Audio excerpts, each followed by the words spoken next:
बोलिए सद्गुरुदेव की जय। आज हम लोग जो देख रहे हैं, जो सुन रहे हैं, जो आंखों के सामने में है, वह कल सपना हो जाता है।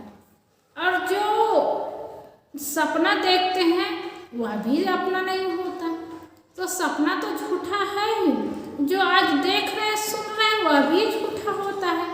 आश्चर्य लगता है कि सत्य क्या है। हम सत्य को समझ नहीं पाते। सदगुरु कबीर साहब ने सत्य को परखने के लिए, जानने के लिए बताते हैं कि सत्य को जानो, परखो, समझो और सत्य में स्थित हो। हम सत्य में कैसे स्थित हो? जब संत गुरुजनों की बातें सुन करके उसमें जीने लगेंगे, तब सत्य को समझ पाएंगे और सत्य में स्थित हो पाएंगे।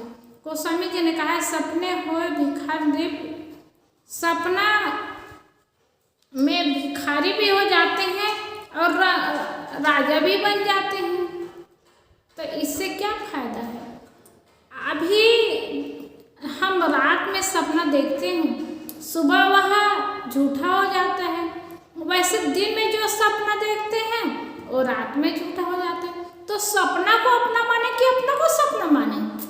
व्यवहारता देखे तो दोनों सपना है और परिणाम निकाले तो दोनों में कोई फायदा नहीं।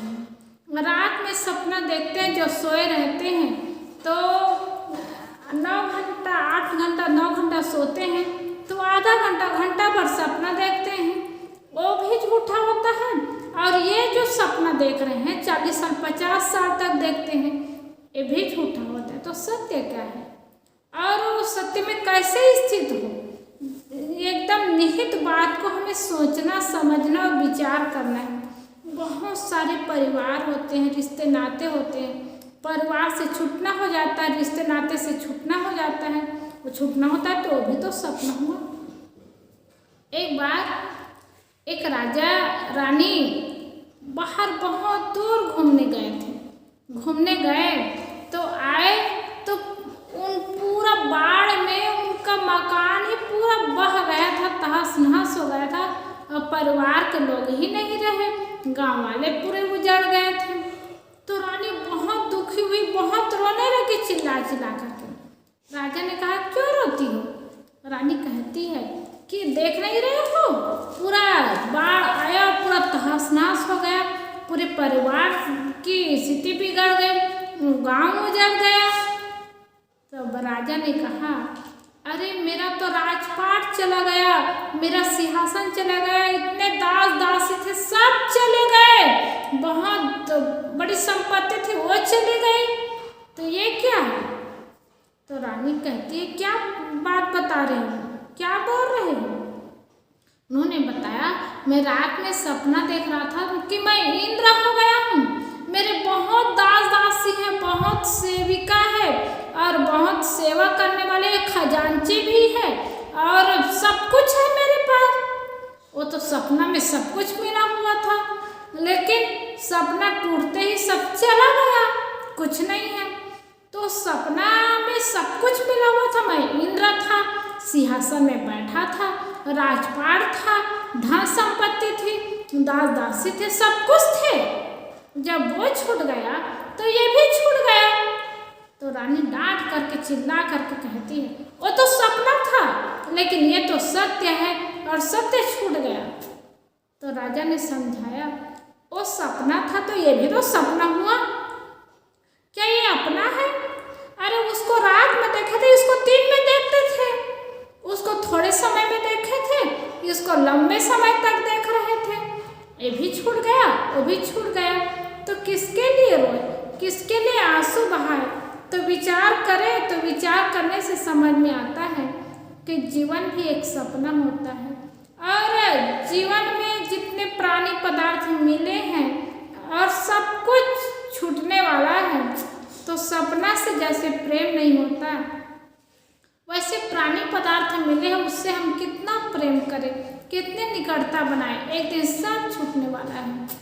इसलिए ये सपना भरी दुनिया में हम भूले ना, अपना विचार सामने रखें और सोचें, हम सपने के प्राणी पदार्थ में अपने मन को लगा लिए हैं, सपने में भूले हैं तो क्या ये संस्कार बनाएगा, ये साथ देगा, इससे जीवन सुखमय बन सकता है, इससे शांति मिल सकती है, क्या इससे कल्याण हो सकता है?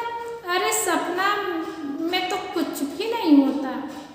जब हम छोटे थे तो कितने प्राणी हमसे मिले रहे, हम मिले रहे और बहुत व्यक्तियों से मिलना होता रहा, बहुत यार दोस्त संगी साथी बहुत मिलते हैं, लेकिन धीरे धीरे सब बदल जाते हैं, सब छूट जाते हैं, सपना की तरह हो जाता है। समय बदलता है तो जो जीवन में घटना घटी रहती है, जो व्यवहार हुआ रहता है, वो सब सपना हो जाता है और वो सत्य नहीं रहता। तो आज हम जी रहे हैं, देख रहे हैं, सुन रहे हैं, ये सब भी तो सपना हो जाएगा। इसलिए सपना में जीवन बिताए और जागृत होकर के जीवन जिए। सब कुछ छूट जाएगा तो हम क्या जा पाएंगे, यही बहुत बड़ी बात है। राजा जनक रात में सपना देखे कि वो गरीब हो गए, भिखारी हो गए हैं और भिक्षा मांग करके भोजन बना रहे और साड़ आया और आकर के वो भोजन खिचड़ी बनाए थे उसको भी वो बर्बाद कर दिए। तो अष्टावक्र से उन्होंने पूछा कि रात में ऐसा सपना देखा और खिचड़ी बनाया था, वो खिचड़ी भी साड़ आकर के उसको रौंद डाले, बर्बाद हो गया, तो पेट भी नहीं भरा, भूखा मरता रहा, क्या सत्य है? तब अष्टावक्र ने उनको समझाया कि जो हम देखते हैं वो सपना होता है और हम जी रहे हैं वो भी कल सपना हो जाएगा। इसलिए जो अपना है अपनी आत्मा को जाने, समझे, पहचाने और अपनी आत्मा में स्थित हो, ये सत्य है और इसी सत्य का काम हम लोग को करना है।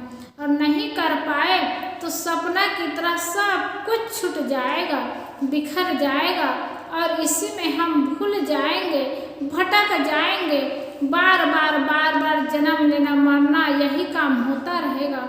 और जैसे एक छोटा सा बच्चा होता है और छोटा सा बच्चा सपना देखता है और सुबह होते ही वो सपने की बात अपनी माता को, अपने पिताजी को बताते हैं तो सब लोग हंसते हैं और बच्चे भी बड़े प्रेम से बताते हैं तो माता पिता हंसते हैं।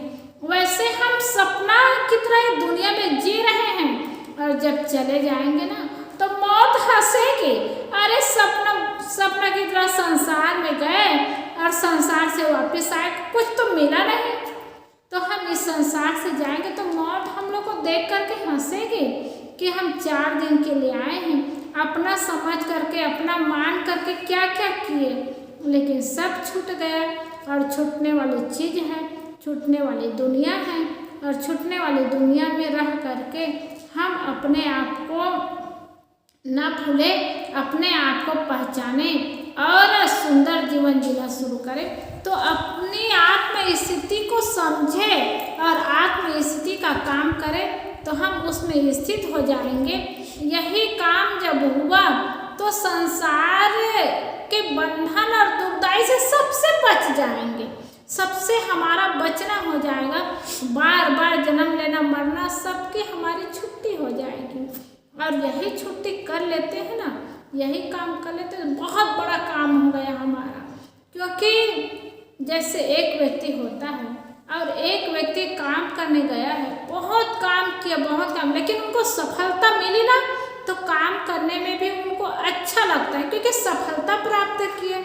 वैसे हम लोग जी तो रहे हैं और अंत समय तक हमको सफलता न मिली और सुख नहीं मिला और सही चीज़ को पहचान नहीं पाए तो ये जीना भी बेकार हो जाएगा। इसलिए सफलता को समझे और सफलता प्राप्त करें तो ये हमारे जीवन का लाभ है। इसलिए सुंदर जीवन पाए हैं तो सुंदर जीवन की सार्थकता यही है कि हम अपने कल्याण का काम करें तो जीवन सफल होगा, जीवन सार्थक होगा। बोलिए सद्गुरुदेव की जय।